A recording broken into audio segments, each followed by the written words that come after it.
जय श्रीमन नारायण भक्तजनों, मैं गोपाल बाबा आपके सामने एक बहुत ही ज्वलंत विषय को लेकर करके आया हूँ और आज उस पर हम 5-10 मिनट चर्चा करेंगे। चूँकि हमें जो हम लोग क्रम से जो चल रहे थे धर्म के बाद अर्थ, लेकिन बीच में हमें रोकना पड़ा क्योंकि बहुत सारे ऐसे सवाल हमारे पास आ रहे हैं कि कुछ ज्वलंत मुद्दों को भी उठाया जाए और आपके माध्यम से आप उठाइए। तो इस वजह से मैं एक जो मुद्दा है अभी हमारे समाज में वो है दहेज का। थोड़ा सा दहेज पर भी हम लोग बात कर ले। दहेज वस्तुतः है क्या? आज जो रोज़ आप लोग पेपर में, समाचार में, टीवी में देख रहे हैं, सुन रहे हैं, बेटी को जला के मार दिया तो जहर दे दिया तो ये हो गया वो हो गया, ये सब क्या हो रहा है? इसको सोचिए आप ही लोग, ये क्यों हो रहा है? थोड़ा सा लालसा के कारण, अपने लिप्सा के कारण आज हम किस गहराई में जा रहे हैं। अरे भाई, आपको ये सोचना चाहिए कि पुत्री का पिता है, आप भी किसी पुत्री का पिता होंगे, किसी बेटी का बाप होंगे या बनेंगे। संतान होगा तो बनेंगे ना, तो हैं या बनेंगे। तो आप स्वयं से सोचिए, यदि जो आज आप कर रहे हैं किसी दूसरे पर, ठीक है, अगर आपके साथ हो तो कैसा लगेगा? ये पहली बात कड़वी है लेकिन सत्य है, इसको समझना है भाइयों बहनों माताओं, सभी को समझना है। आप इतना कह अपने मन में भरोसा रखिए कि कोई भी व्यक्ति, चाहे वो कितना भी बेचारा गरीब से गरीब क्यों न हो, अपनी पुत्री को खाली हाथ तो दान करेगा नहीं। यथा सामर्थ्य के अनुसार जितना भर में है उतना भर में तो वो चाहेगा, उसको तो मन में एक हलस रहेगा, एक खुशी रहेगी, भाव रहेगा कि हम अपनी बेटी का विवाह कर रहे हैं तो जरा अच्छा से अच्छा लगना चाहिए, लोग प्रसन्न रहें। तो ये सब तो जरूर सोचेगा और वो करता भी है।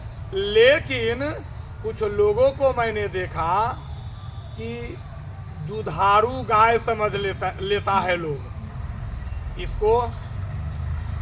दूहो जब न तब, जब इच्छा हुआ गाड़ी चाहिए, मोटर चाहिए, ये चाहिए, वो चाहिए। अरे भैया, आप खुद करो ना, अपने सामर्थ्य को बनाओ, अपने ज्ञान को प्रखर करो, अपने कर्म, आप ऐसा काम कीजिए। वो सब क्या है? यदि आप खुशी पूर्वक माने मन में उमंग हो करके विवाह करते हैं तो परम पिता परमेश्वर भी देखते हैं, वो आपको उसी से आगे बढ़ाएंगे और जो इच्छाएं आप मन में करेंगे वो सभी इच्छाएं पूर्ण होंगी। लेकिन कब? जब आप आंतरिक तरीके से, यानी मन के अंदर इस तरह से करेंगे, भाव उत्पन्न करेंगे, तब। अभी का दौर चला हुआ है, इसमें सभी लोग हैं, लिप्त हैं, किसी एक को नहीं कहा जा सकता। विवाह हो रहा है, होता है, ये दे दिया, वो दे दिया, वो दे दिया। अब वो किसी दूसरे के पास जाएंगे तो सुनाएंगे कि हमको ये मिला, वो मिला, वो मिला। अरे जो तुमको मिलना चाहिए वो तो पहले मिल गया।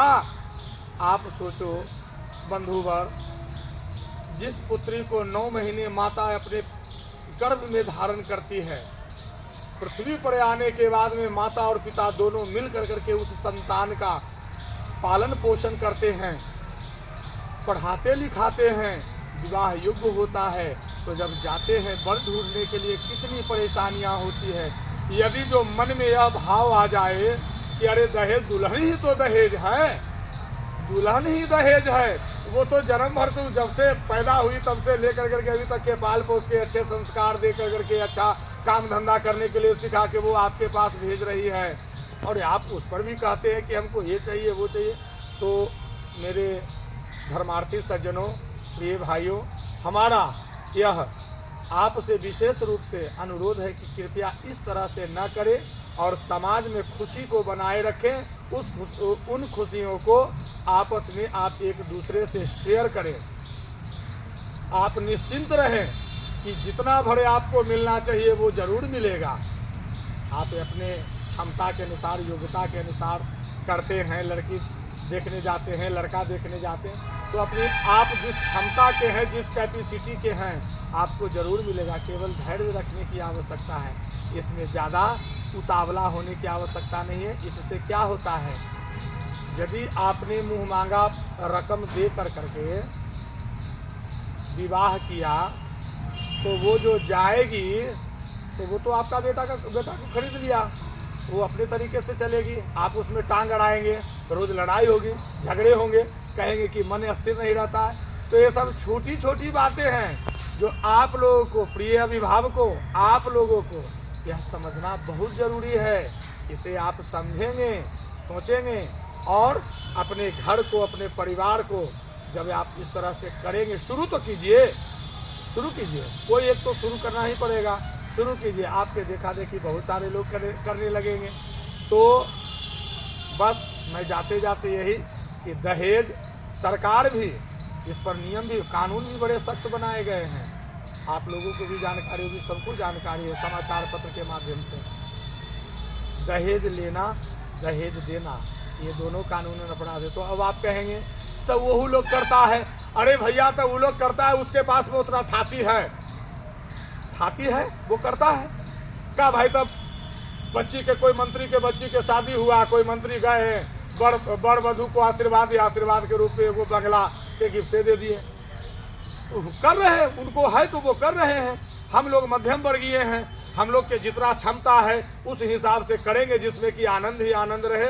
और जब आनंद ही आनंद रहेगा तो जीवन परमानंद हो जाएगा। और जब जीवन परमानंद हो जाएगा तो जिसकी खोज में जो हम सब भटक रहे हैं और भटकते हैं, काबा, काशी, मथुरा, फलना ढेकना, ये कहीं कुछ करने की आवश्यकता नहीं पड़ेगी, सब आपके सामने में है। ज़रूरत है केवल नज़रिए को बदलने का। ये मैं धीरे धीरे बतलाऊँगा, विषय बाय विषय मैं आप लोगों से बात करूँगा।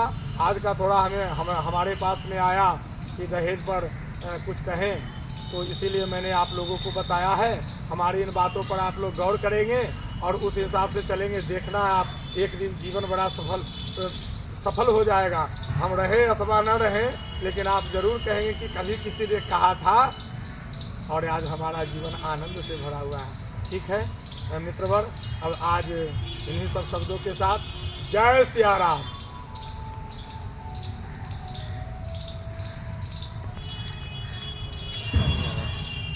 हो गए, एगो फोटो खींच ले ऐसे वाला, खाली स्टिल, माने वीडियो नहीं, फोटो।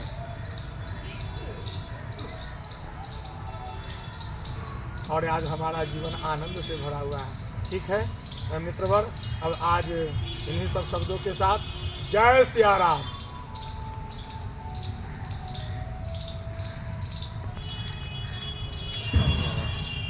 हो गए, एगो फोटो खींच ले ऐसे वाला, खाली स्टिल, माने वीडियो नहीं, फोटो।